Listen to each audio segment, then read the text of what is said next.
дуруд шунавандагони азиз, таҳаввулоти охирини Тоҷикистону ҷаҳонро шумо мустақиман рӯи мавҷи радиои муҳоҷир мешунавед. имрӯз 3 сентябри 2020 сол аст. хабарҳоро аз Русия шурӯъ мекунем. табибон вазъи рӯҳии Александр Сёминро ки ба қатли духтарчаи 5-солаи тоҷик Ваҳида Тиллозода гумонбар мешавад, устувор муайян намуданд. Дар ин хусус вакили оилавии ҷониби ҷабрдида Шавкат Умаров ба Спутник Тоҷикистон хабар додааст. ёдовар мешавем ки 3 сентябри соли гузашта парвандаи ҷиноии куштори Ваҳида Тиллозода бо қарори додгоҳи вилояти Москав мутаваққиф шуда, муттаҳам дар ин ҷинояти нангин Александр Сёмин барои табобати маҷбурӣ ба беморхонаи рӯҳӣ дар наздикии вилояти Смоленск фиристода шуда буд. ба гуфтаи адвокати ҷониби ҷабрдида, табибоне ки идорашавандаро дар беморхонаи рӯҳӣ зери мушоҳида доштаанд, ба хулосае омаданд ки ӯ ба чораҳои минбаъдаи тиббӣ ниёз надорад ва вазъи рӯҳии ӯ қобили идорашаванда мебошад ва бо қарори суди шаҳри Свичевка ба табобати маҷбурӣ дар нисбати Александр Сёмин бекор карда шуд. аммо ҳимоятгарони Александр Сёмин аз болои ин ҳукм ба зинаҳои болоии додгоҳ шикоят бурдаанд. ба гуфтаи адвокат, барои бознигарии ин қарор сабаб вуҷуд надорад ва ин раванд аз 2 то 3 ҳафта тӯл мекашад. ва агар додгоҳ тасмими зинаи аввалии додгоҳиро бетағйир боқӣ гузорад, пас Сёминро ба боздоштгоҳи муваққатӣ мебаранд, гуфтааст вакили дифои хонаводаи марҳум Ваҳида Тиллозода Шавкат Умаров.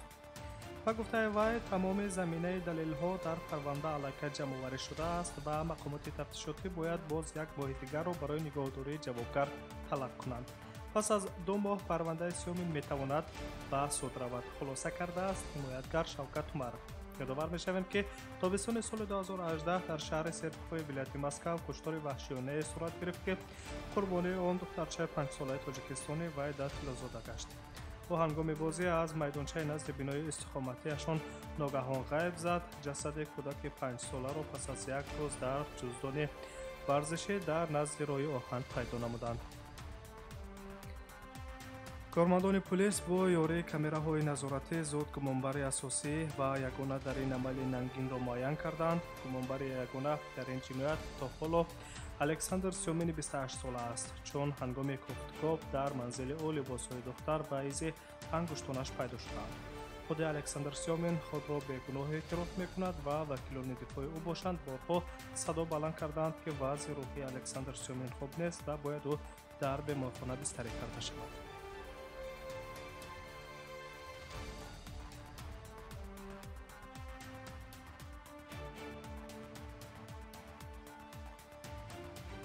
хабарҳои рӯзро мустақиман идома медиҳем.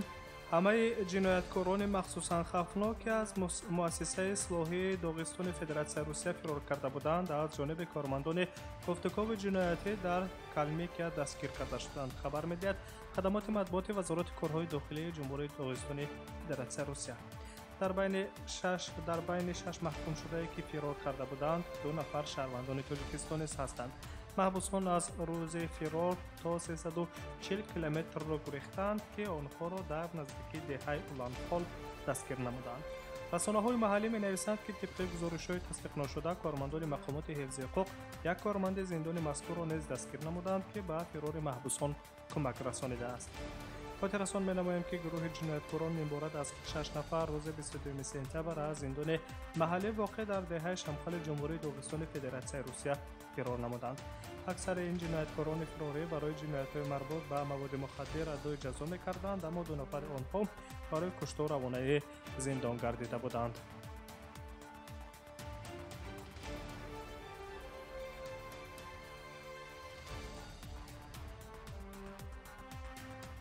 хабарҳоро мустақиман идома медиҳем ва аз Русия ба Қазоқистон меравем. вазири тандурустии ҷумҳурии Қазоқистон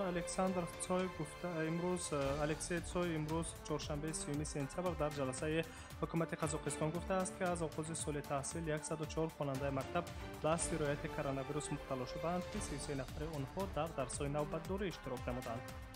аз оғози соли хониш дар байни мактабачагон 104 ҳолати COVID-19 ба қайд гирифта шудааст, аз ҷумла 33 нафар дар синфҳо навбатдорӣ ба қайд гирифта шуданд, 550 ҳолати дигар бо роҳи тамос муайян карда шудааст, аз ҷумла 7 ҳолати сирояти он шадид аст, гуфтааст вазири тандурустии ҷумҳурии Қазоқистон. раҳбари вазорати тандурустии Қазоқистон қайд дошта аст ки дар сурати таълими пурра ҳаддиақал ба ҳолатҳои сироят то ба 1500 нафар мерасад ва ин боиси паҳншавии эҳтимолии беморӣ дар байни донишҷӯён, кормандони мактаб ва аъзои оилаи онҳо мегардад. аз ин лиҳоз раисони ҳудудҳо бояд риояи қатъии талаботро оид ба таъмини санитарӣ ва эпидемиологӣ, ҳолати пӯшиши ҳатмии ниқоб, безараргардонии синфхонаҳо ва дигар тадобири муқаррар гардида оид ба пешгирии коронавирус дар ташкилотҳои таълимӣ таъмин намоянд, гуфтааст Алексей Соли. то ба ҳолати имрӯз дар ҷумҳурии Қазоқистон шумораи умумии бемориҳои сироят ёфта аз коронавирус ба 107833 нафар мерасад. ҳамчунон 102805 нафар шифо ёфта, 1699 нафар фавт кардаанд.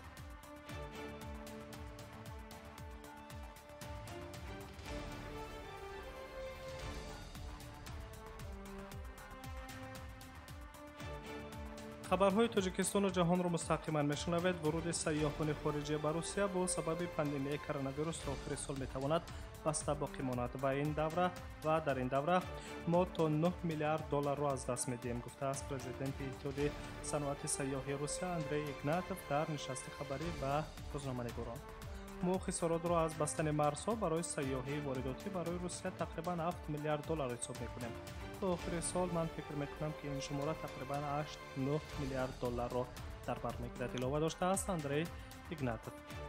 یادآور می‌شویم که ماه مرد با مقصد مبارزه با پاندمیای کرونا بسیار کشورها سرحدهای خود را برای خارجیان بستند، از جمله رابطه‌های نقلیاتی و سفرهای هوایی به طور نظررس محدود شدند و این راه سیاحی بین‌المللی را تقریباً بسته کرد. روسیه مرز خود را برای همه خارجیان روز 27 مارس با سبب کرونا بست. ورود سیاحان از چین، بازار اساسی سیاحی فدراسیون روسیه، ماه فوریه بسته بود. در ماه اوگوست و سپتامبر محدودیت‌ها برای شهروندان یکچند کشورها بکار کرده شدند. در این زمان با مقصد رشد سیاحی آمدن به روسیه از بریتانیای کبیر، شویتزاریا، ترکیه، مصر، امارات متحده عرب، مالدیو، تانزانیا، اینچنین از سه کشور اتحادیه دولت‌های مستقل، بلاروس، قرقیزستان و قزاقستان اجازه داده می‌شود. 27 سپتامبر باشد کره جنوبی به این رویخط اضافه کرده شد، اما نظام بدون روابط بین این کشور و فدراسیون روسیه موقتا بکار کرده شده است.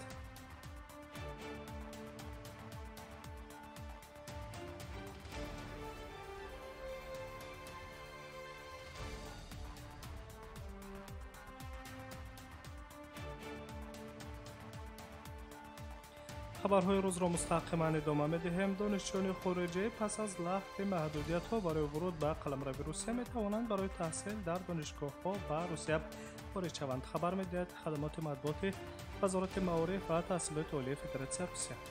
قبول دانشجویان خارجی و تحصیل روزانه در دانشگاه‌های فدراسیون روسیه از بکار کردن محدودیت‌ها برای ورود به این کشور وابسته است. تا امروز محدودیت‌ها برای ورود از بلاروس، قزاقستان، قرقیزستان و کره جنوبی بکار کرده شدند.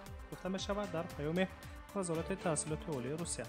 همچنین در اطلاعیه وزارت اضافه گردیده است که پروازهای قبلی به بریتانیای کبیر، ترکیه، تانزانیا، شویتزاریا، ابخازستان، مصر، امارات متحده عرب، جمهوری مالدیو و اسیای جنوبی از سر گرفته شدند. پیشتر خبر داده شده بود که دانشجویان خارجی از کشورهای خشک که به کورس یکم دانشگاه‌های روسیه داخل شدند می‌توانند ماه سپتامبر به فدراسیون روسیه وارد شوند. همچنین گزارش داده شده بود که زیاده از 100,000 دانشجویان خارجی با سبب پاندمی هنوز نتوانستند به روسیه برای ادامه تحصیل در دانشگاه‌ها وارد گردند.